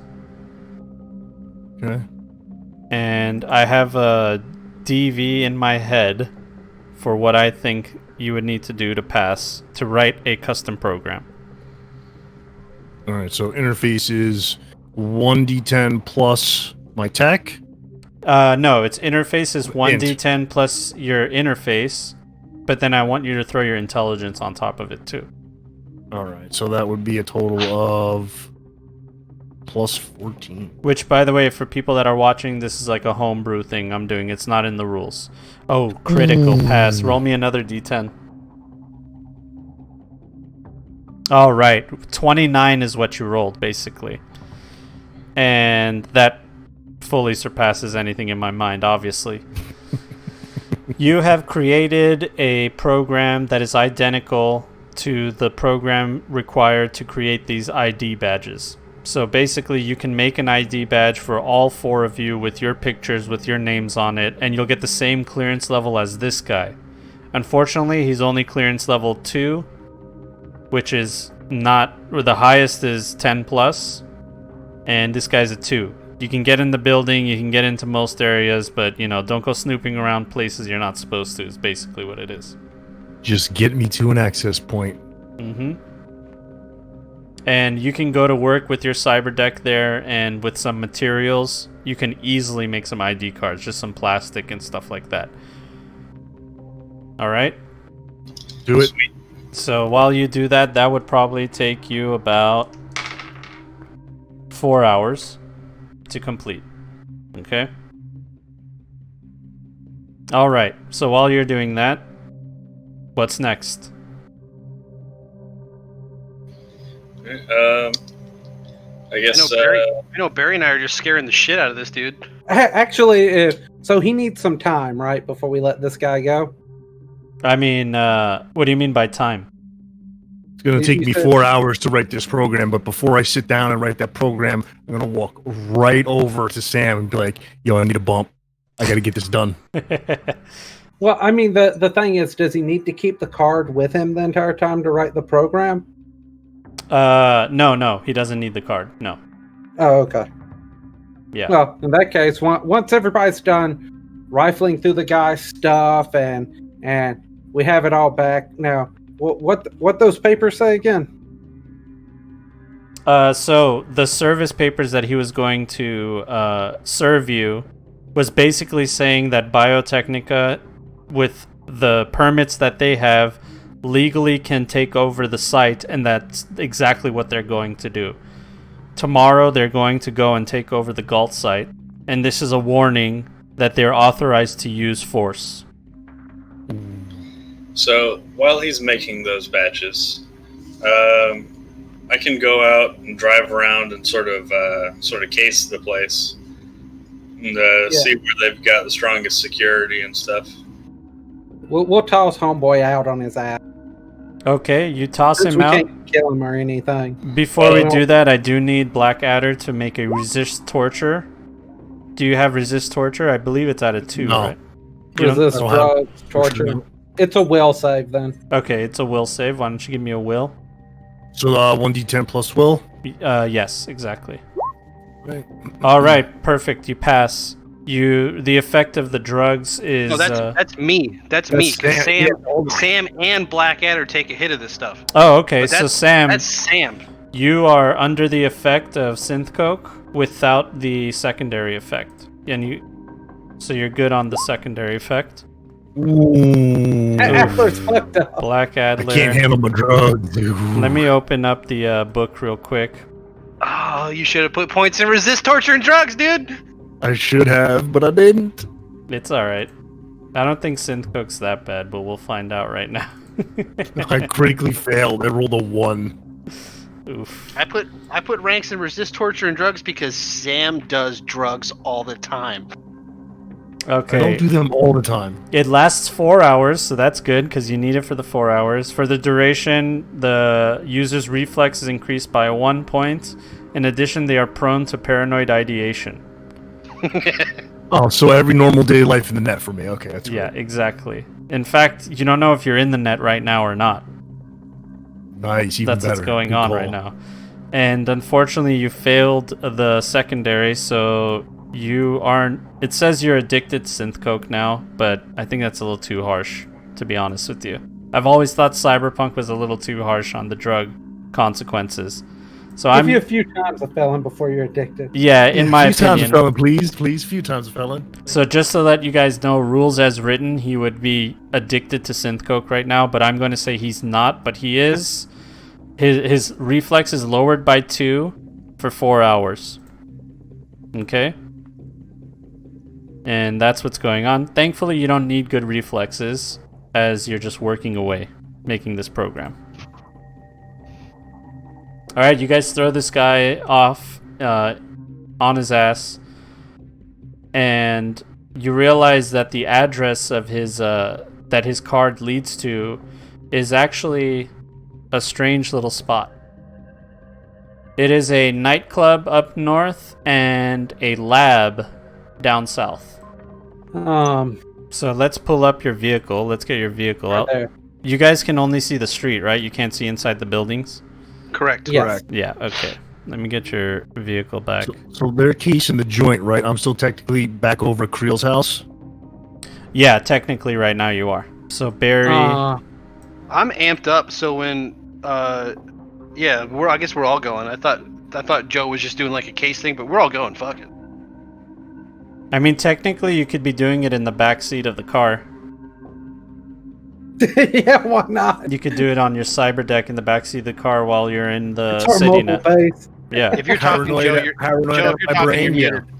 Yeah, I was thinking we'd just drive around and check out the place, look at the see what the security is like and all that before we make our way up.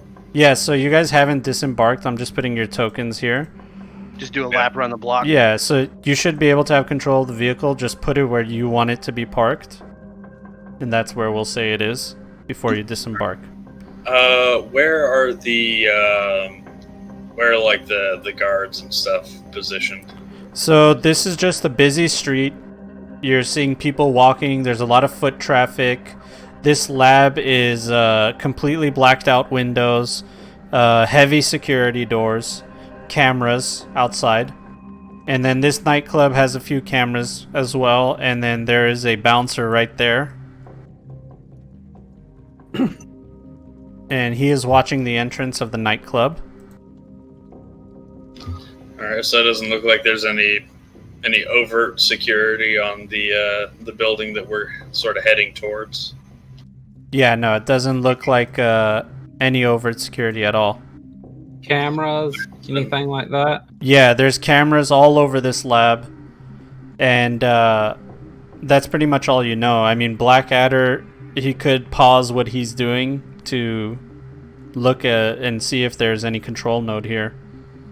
We can go we can go like park outside the bar and go in there, and he could still work while he's in the bar. Absolutely. And we'd look less conspicuous. Yep. So that way we're not just parking and then going up to the fucked up building. Yeah, what Saving kind of programs? music is playing from the club? Yeah, that's a good idea. I think this thing has music. Yeah, hit a little something come through. Yeah, there you go. So I'm before we get out of the car, I'm gonna go ahead and give myself orange skin, red hair, and turn on my shifting eyes to make them solid black. All right. Why don't you guys give me a streetwise? I was about to do the same shit, Brian. Like, but the tech hair and the color, the tech hair and the spikes on the metal is like pulsing with the music. All right. It's 15, 16. All right. Anybody else want a streetwise? I don't have streetwise. Okay. Why don't you... I got a 14. A 14. Okay. That's not bad. So we'll say the three... Why don't you... Another one of you roll streetwise. Either one of you. Whoever you think is the highest. What? Who's got the highest in streetwise? I got 4 ranks in streetwise. What about you, Joe? I already rolled mine.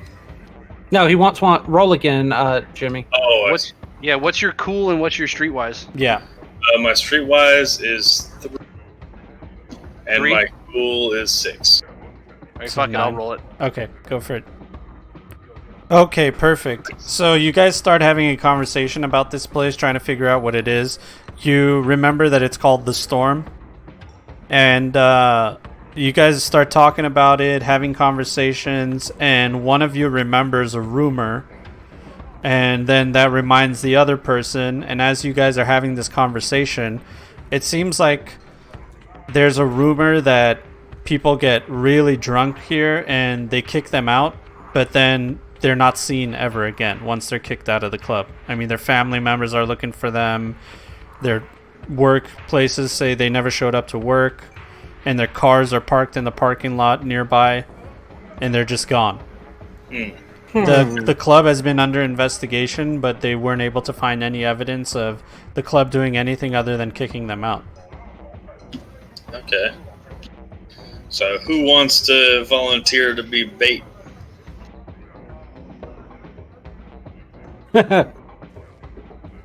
I mean, I can drink, but you probably want me there to go kick down a door. The face mask, like the eyes on the face mask, the Sam ectoplasm, just kind of like both turn into question marks as I look at Hub. Like, What he's saying is somebody needs to get. I'm gonna look over at Sam. You're a performer, ain't you? yeah, You want to get fucked up? you want me to fucking start a riot in here? I'll start a riot in here. No, we just want you to get real drunk. You want me to get real smashed and get on stage? Because I'll get on stage. You have a 4 in your charismatic impact, right, Sam? Yes. Okay. All right. As you guys are having this conversation, a group of people on motorcycles drive by, and one of them slams on his brakes as he passes you guys. So somewhere over here, past the car. And 4 guys on motorcycles, they're in kind of a line right next to the vehicle. One of them gets out and looks in your direction, and he says, "Aren't you that guy in that alleyway a few hours ago?" Pointing at Sam. Yeah. Were you the guy who left your keys on your motorcycle? And he says, "Yeah, I do it all the time." It's a pretty nice bike, man. I'm glad nothing happened to it. And At least while I was there, steps nothing away. happened to it. He steps away from the motorcycle and he says, "Yeah, nothing happened to it." As he points to it, and there's clear bullet holes inside of it. Nobody shot at the motorcycle, though. The other guys did. No, nobody shot at me. No, they all shot at me. Yeah. They all shot at Fool. Nobody shot at me. By the time anybody was shooting, by the time I shot, I was not at the motorcycle. You're right. Don't try to do this to me. Don't try to do this to me. Okay, but what did happen was the sparks. I'm changing it. All right. I'm fucking changing it because these guys are mad at you. All right, and why they're mad at you has now changed to the fact that Black Adder exploded and surged all the lights, and it burned a bunch of things on the fiber and the paint job, and it scratched the paint job, and it has burn marks all over all of their motorcycles. Well, I'm gonna look at Barry and I'm gonna go, "You ready to handle this?" Because as soon as he starts saying stuff, I'm gonna step out. And what do you want me to roll for it? Because I'm just gonna be like, "We just flatlined 4 corpos in a matter of 10 minutes. You want to fucking dance with me?" We're gonna do a face down. I was about to say, there's a skill check for that. Nice. Right, there's a skill check for that. It's your reputation, which now in this town is a 3. Okay. And 3 plus 1d10. Plus you're cool. Plus you're cool. Okay, so 1d10 plus 9. Okay. Oof. That's pretty low. Yeah. And... Oh, he rolled lower than you. This guy looks at you and he says, "I just, maybe we can exchange insurance or something, you know?" Maybe you and your friends can get on your bike and get the fuck out of my face. How about that? His friends look at him like, "Are you serious? Insurance?" These guys were about to pull out weapons. I'm gonna go ahead and ahead. step out behind him with my bat on my shoulder now. And just kind of stare at his buddies. And they look at you and they look at their buddy on the motorcycle and they're like, they just like shake their head, you know, and they get on their motorcycles. What do I need to roll with this guy to go, "You know what? Give me the fucking keys. This is my bike now." Oh, God. Here we go. Roll me an intimidation. It's not. It would be a persuasion. There's no intimidation skill. Ah, very good. Oh, a persuasion. Oh, a persuasion. Yeah, and let's give you a +2. 22. Ooh. And they can be at a -2 for losing a stare down. and he like kind of backs up, and he just like kind of pleads to you, like, "Come It's like, on, how man." about you give me the bike since you inconvenienced me and my friends here? This is my fucking bike now. And he says, "Come on, man, don't take my bike." Oh, you mean I'm taking my bike? Sam, we can What? settle this. We'll sell you Sam's bike for all the money you have on you right now. His buddies just, you hear them turn on their motorcycles and they leave. They just leave this guy. And they drive off, and this guy's just like standing there, and he pulls out his wallet and he hands you 200 eddies. What else? all you got? Good trade. What's he got in 200. his what's he got in his fucking pockets? I'm gonna go through his jacket pocket. What's he got in his pockets? All right, you go through his pockets, and he had $25 rolled up in street cash, and another $25 in another pocket, and another $25 in another. Pretty much just rolled up $25 cash, U.S. currency cash. Congratulations, man! $275 just saved your life. Get out of my fucking face. And he just like backs up, turns around, and walks away. And you guys can hear the boom, boom, boom, boom, boom, boom coming from the club. Well, there's Wait a our minute, drinking money, after all that, fellas. he still left his bike? And you have a new motorcycle. No, he $275 bought him my motorcycle. Oh, that's right. So he gets on his bike and he leaves. Hey, and- congratulations! That dude just bought us drinks, boys. As you guys are having that conversation, you're hearing kind of like a scuffle coming from the front door of the nightclub. And as you guys can creep your way over here, you know, at the corner of the wall, it's not conspicuous to look down the alley because there's just people walking around. I mean, you would just look like everybody's kind of looking there.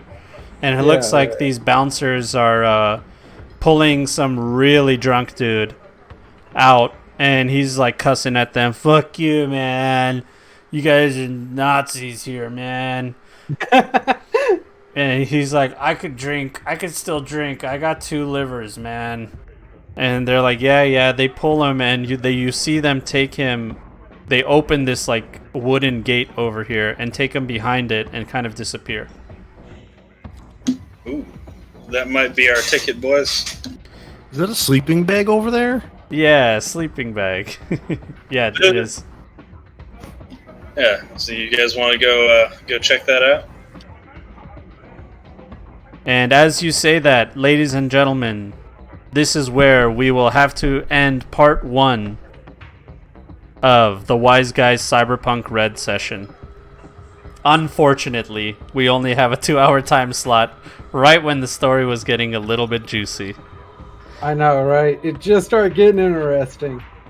But I will say thank you so much to RKO Gaming Con for inviting me. It was really, it's quite an honor. And I hope all of you enjoyed Cyberpunk Red. We will be continuing this game on my channel. We'll be playing it. So if you guys subscribe to my YouTube channel, you'll be able to get notified about it. I'll be on social media. We will be continuing this one shot and probably campaign. I mean, right, guys? Yeah, for sure. Yeah. 100%. I'm enjoying it. I think we're going to be doing the campaign. So before we leave, I want to shout out my players. Make sure you guys go to twitch.tv/whatthefool. It's spelled up there for you. And make sure you follow him so you can be a part of his shenanigans. Send peace and love to Joe. Love you, Joe. And Jimbles, are you doing any streaming or anything like that? Actually, I've been going pretty hardcore on Ghost of Tsushima.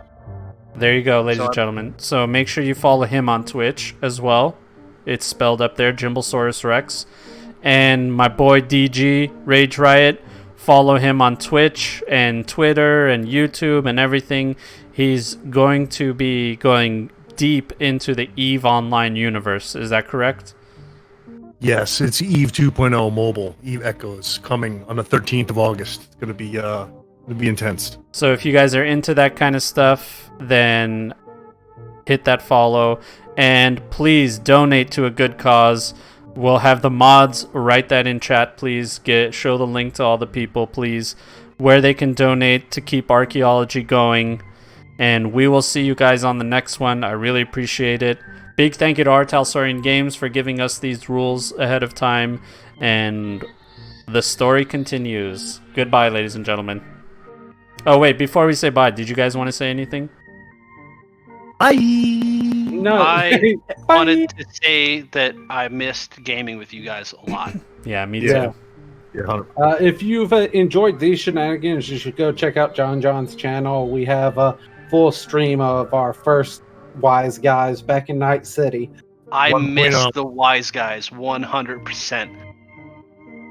Yeah, that's our 2020 Red hybrid game. That is a whole lot of fun. We have 16 episodes, and it ends with a banger. Yeah, it does. So go check that out if you want some more shenanigans. With that, ladies and gentlemen, we will see you on the next one. Take care, have a wonderful night, and enjoy the rest of Archaeo Gaming Con. Goodbye.